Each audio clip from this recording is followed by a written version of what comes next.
I'm 7 minutes late. Hi, everybody.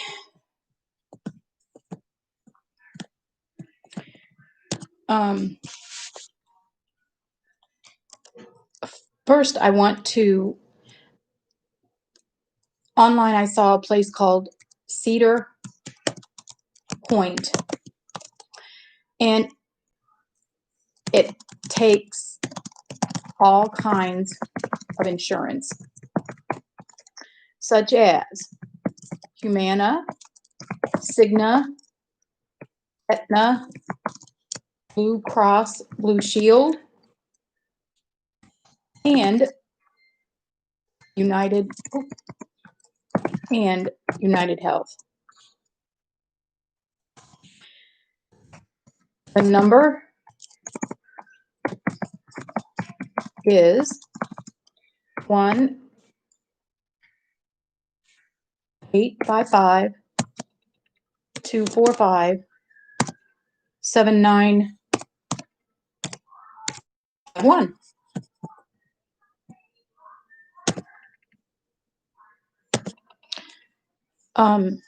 Along with, if you'll look at the previous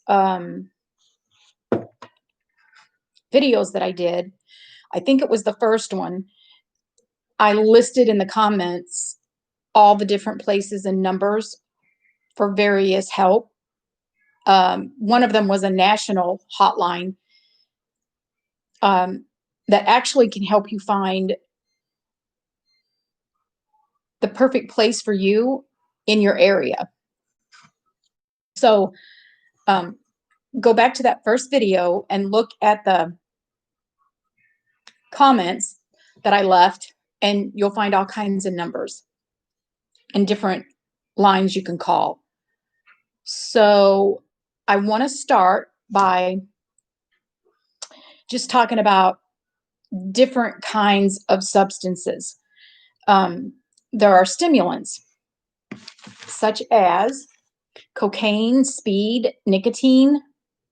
There are others: depressants, alcohol, Xanax, Valium. And I know from our experience as a family, when Lisa would use meth, she would become very paranoid and up for days, and eventually they need to sleep. And so this is what they do. She would drink alcohol or take Xanax and smoke pot. I'm pretty sure this is what ended up killing her in the car accident. There are opioids: fentanyl, OxyContin, Norco, oxycodone, morphine. There's all kinds of opioids that you can get a hold of. You can get a hold of them legally. You can get a hold of them illegally. Hallucinogens, LSD, acid, magic mushrooms, and then cannabis. Some people call it pot, weed, marijuana, whatever the case may be. The way it affects the individual depends on what you take and how much of it you take. It also kind of depends on your nature anyway. Because if you're an angry person and you're kind of violent, it can make that so much worse. Even if it doesn't seem possible, it can make it worse. Your age, your gender, the drugs you're using, your history of substance abuse, and mental health. And abusing most of these drugs after so long does have some sort of psychological effect on people, even if they don't have it prior to the substance abuse. How much and how often, and the method that you use. The atmosphere, how much is a big thing, and the method. If you're shooting up, it takes effect and it can have a devastating effect immediately. It goes straight into the bloodstream. You can also do it by snorting up your nares. That's not as fast as injection, but it's the next quickest probably. And then by mouth. And just a couple of terms I wanted to go over with everybody so you kind of understand exactly what I'm talking about. The first term is tolerance. This is like your body has become tolerant of what you're taking and the amount that you're taking. And so you need more to get the same effect. And that's when things start getting dangerous, more dangerous, I should say, because the first time you take any kind of substance, it can harm you, including death, because you may have an underlying condition, you may have an allergy you're not aware of, just various things. And then withdrawal. It's when you stop taking a substance suddenly, like stop doing it. And you have to be physically dependent on something to show signs and symptoms of withdrawal. There's also psychological dependence, where you believe that you need the substance in order just to function.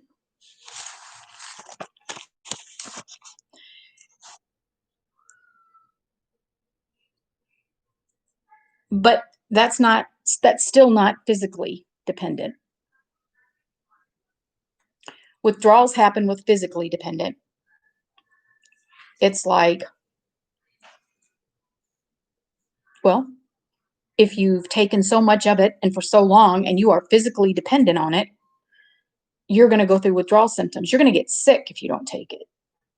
And some of you may be experiencing that. You'll have physical signs and symptoms, such as nausea and vomiting,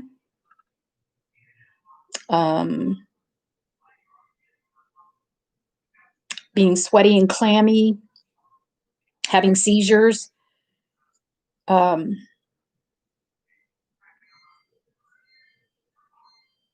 just things like that. It's pretty pronounced. And you know when it happens, and you know that you need to find the substance that you're using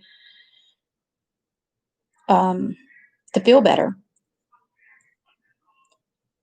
So when you finally get to the point where you can't actually physically function anymore without the medication or without the substance, that's physically dependent. Like a hangover after drinking, nicotine cravings after smoking or vaping.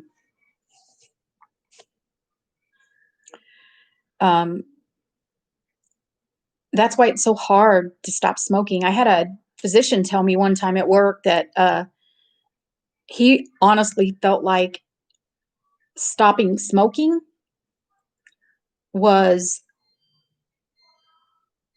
just as bad as trying to come off cocaine, methamphetamines, because your body does get dependent on that nicotine. Nicotine is already in your system.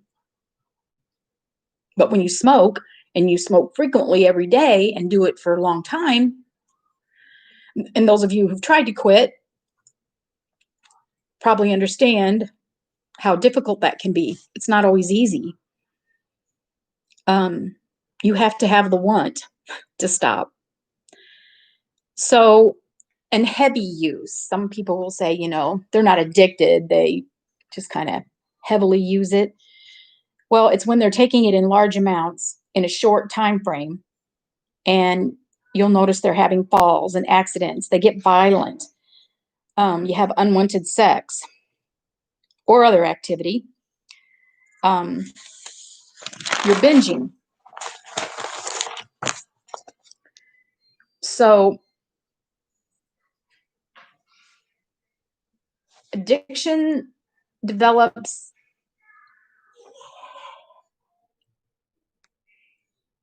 when you start seeing you're building up a tolerance and you need more of the substance, or you've already tried to stop and physically you can't. It's not in your mind, it's actually physical signs and symptoms. Um, and psychologically, remember I said if it's just a psychological thing, you will not be having signs and symptoms of withdrawal. So when a child or a youth start, they don't realize that it can lead to mental health issues, emotional problems, make existing problems worse, um, such as, if your child has ADD or ADHD, depending upon what they're taking, it will definitely make their symptoms much worse. And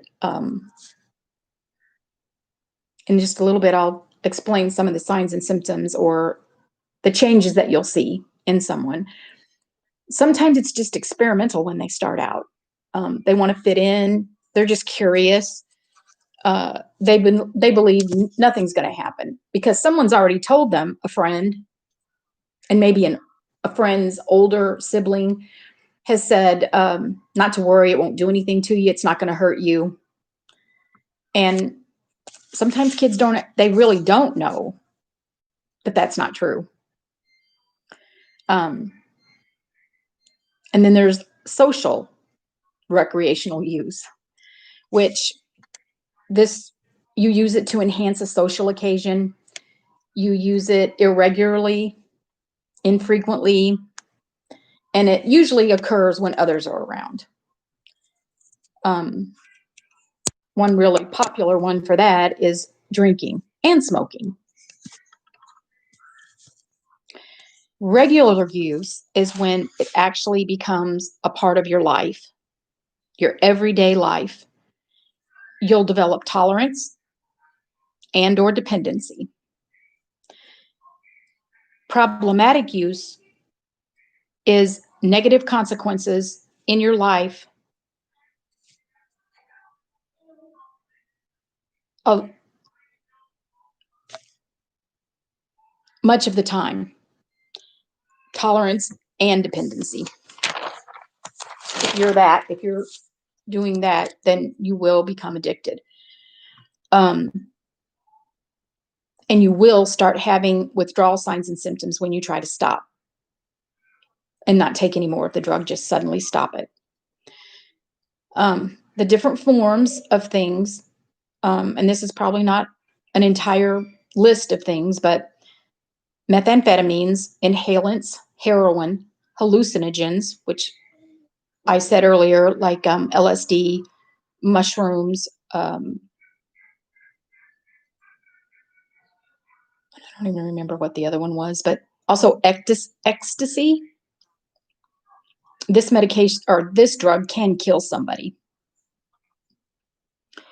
And this is the one that they call the date rape drug too. Cocaine, alcohol, pot, or marijuana, weed, whatever they want to call it. Things that you'll start noticing differently about your child or your loved one, or your friend. A change in their attitude. Maybe they've always been, kind of easygoing, and all of a sudden they're just confrontational. They get an attitude with you. They don't have to tell you anything. They change friends. They no longer have the same friends they were hanging out with. Now they got a different set of friends. And you'll usually notice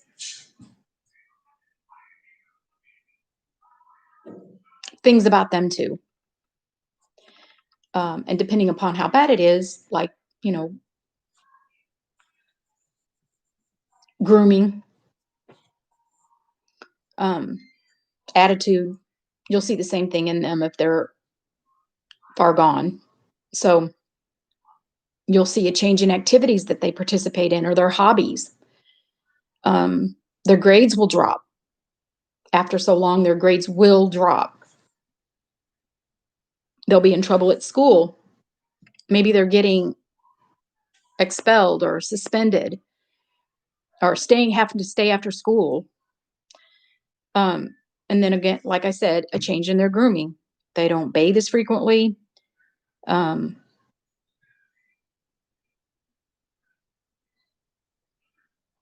and they don't interact with the family as much. They're with these new friends more than they are with the family. If they were involved with the family pretty regularly beforehand. They'll have difficulty paying attention. They'll have loss of motivation, loss of energy, loss of self-esteem. Tantrums, all of a sudden, even if they didn't throw temper tantrums before, they will now. They'll become angry with you, what seems like apparently for nothing, but it has annoyed them or bothered them in some way because maybe they're paranoid now. And so they will act different. They're moody, they're irritable, they're paranoid, they act silly, laugh a lot. That happens a lot with pot. And they're hard to reach.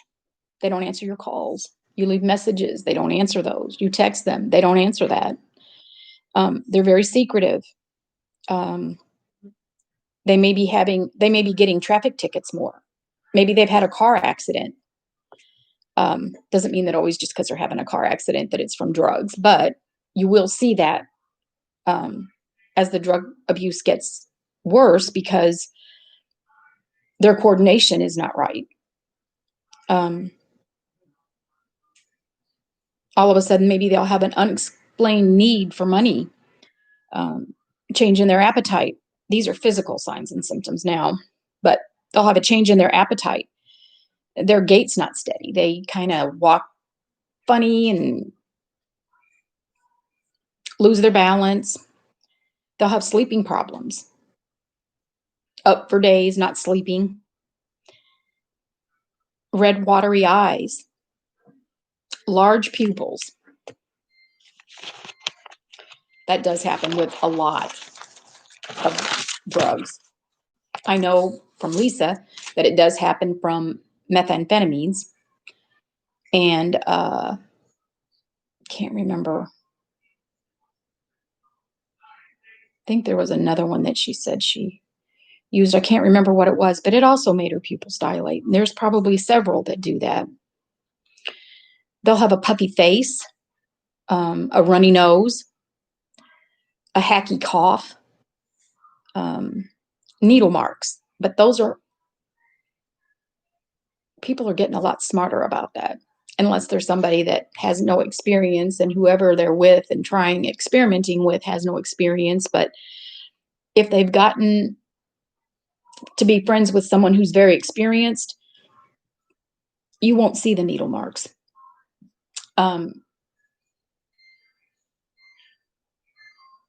They'll do it under their breast on the girls. They'll do it under their toes, in between their toes. They just find places that people don't see and you wouldn't notice. They'll have nausea and vomiting. They'll develop tremors, and they'll have an irregular heartbeat. And you may not know that, except for your child saying, "Man, my heart's beating weird." If you've seen other signs and symptoms besides just that,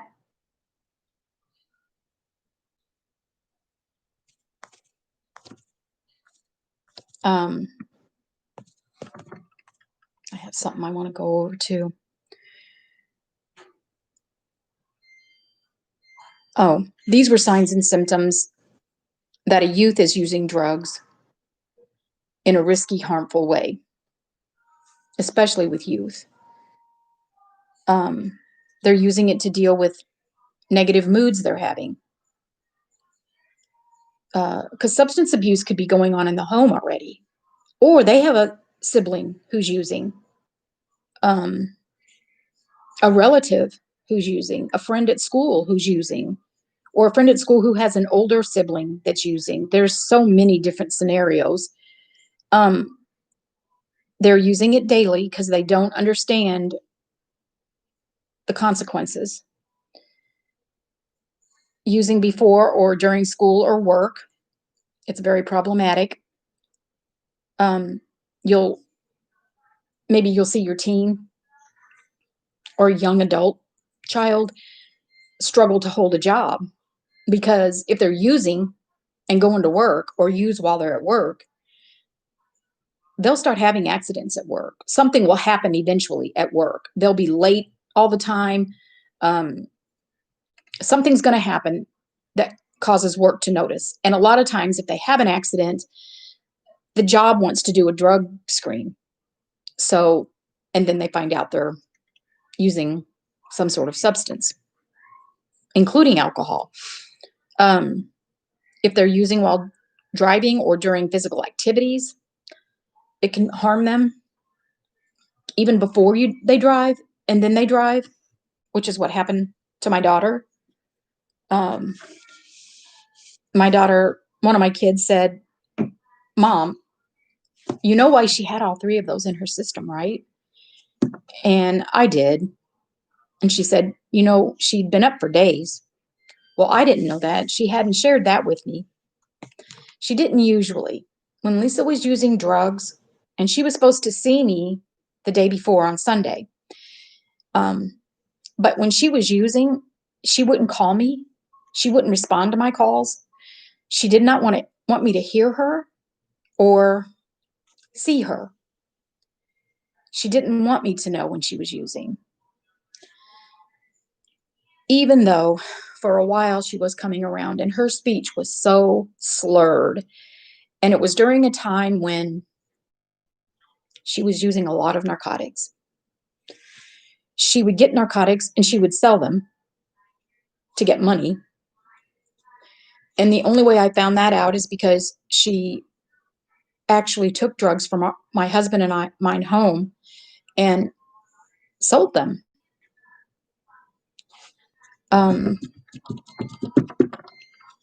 She would go from emergency room to emergency room trying to get narcotics. And after a while, people don't realize the emergency rooms share a system, hospitals share a system that people can see where you were last, where you were seen, and what they gave you. And so they won't give you narcotics anymore. And then you're going to see some behaviors. Lisa went through that. She just didn't understand it.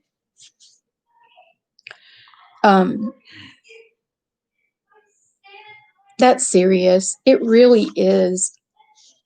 She wasn't happy. She wanted to stop and she just couldn't. And her and I talked. She didn't want to leave her friends. The first thing is, if you really want to quit, you have to be willing to give up your friends and get new friends. Surround yourself with people that will support you, protect you, and encourage you. You will be successful. Could you have a slip up? Yes. Nobody's perfect. But the more support and the more encouragement and the more family you have around you that will support you, friends who will support you, you have a much better chance of succeeding. Using more than one drug at a time, because they don't really understand the seriousness of that either. Some young adults don't either. Using as their main way of having fun or relaxing, which I know Lisa went through a period where she drank a lot. Lisa has drank herself unconscious before. Her friends would call me frantic because she wasn't breathing, and I would have to say, guys, get off the phone, call 911, get her help, and then let me know where she's going. Ask the ambulance driver where she's going. They didn't, everybody's so far gone, they don't even stop to think that they need to call 911 before they make any other phone calls. Because the sooner someone gets attention, the better your chances are of surviving whatever you've done. Using while you're aware of the harm it is causing. That does eventually happen. I know Lisa knew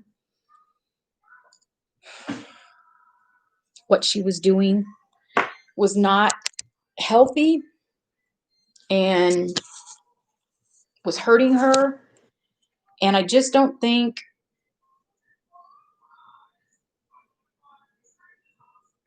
by the end,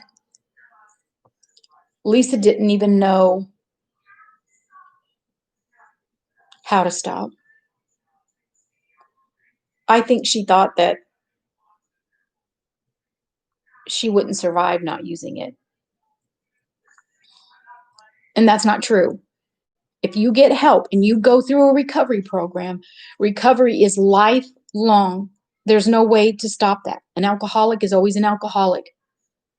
A drug addict, always a drug addict. You have got to fight for what you want. You can make it happen. You can. I promise you can. You have to get a good a recovery treatment place.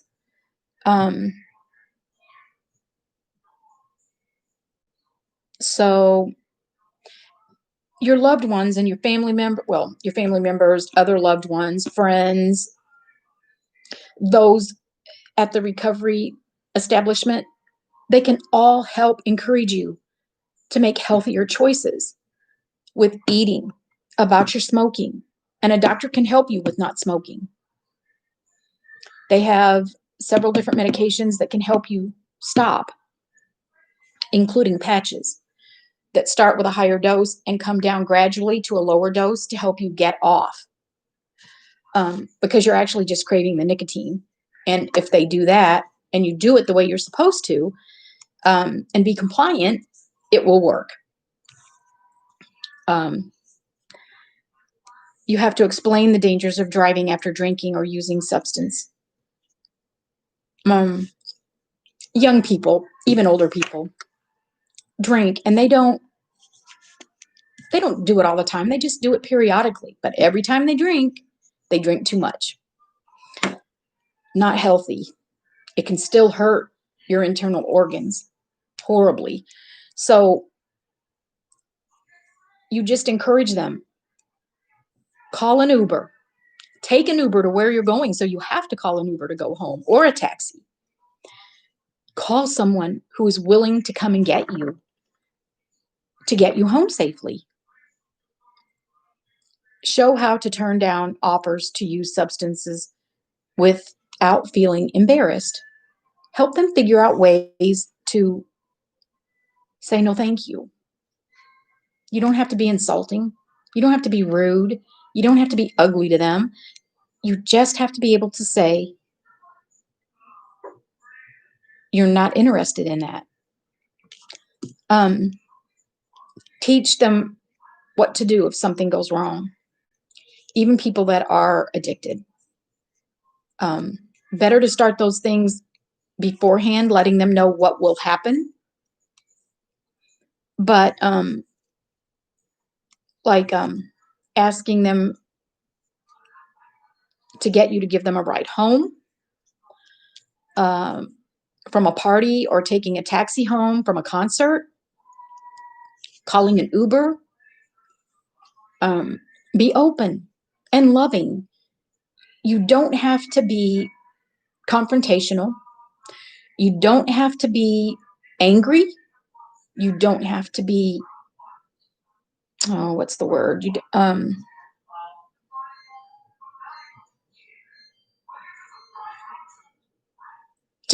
don't have to be coming down hard on them. You don't want to alienate them. So they're not listening or talking to you at all. Stay calm. Let everyone get some sleep before you have a big discussion. Don't do big discussions on spur of the moment. It doesn't work well. Somebody's going to get mad. Somebody could get mad anyway. Hopefully, as the parent or the loved one observing what's going on, you could stay calm. You can even say, maybe this isn't such a good time to have this discussion. Maybe we could plan to have this on another day when maybe you don't feel rushed. Maybe they're needing to get somewhere, or maybe you don't. You can think about it before we have the discussion. Because sometimes, no matter what you do and how loving you do it, they're still going to think especially if they're already paranoid, they're just going to think that you're ragging on them. Your mom and dad, especially your mom and dad, and you're just trying to tell them what they can and cannot do with their life. Find out how they feel about the substance they are using or have tried. Ask them when, how often. Oh, my battery's dying. Okay, well, I don't have my cord with me, so I'm going to go ahead and get off here, you guys. Please leave comments on anything you want to say or discuss, how I can do better. Please subscribe if you'd like to. I've gotten a few subscribers, but I really appreciate everybody viewing the video, and I will talk to you soon. Bye.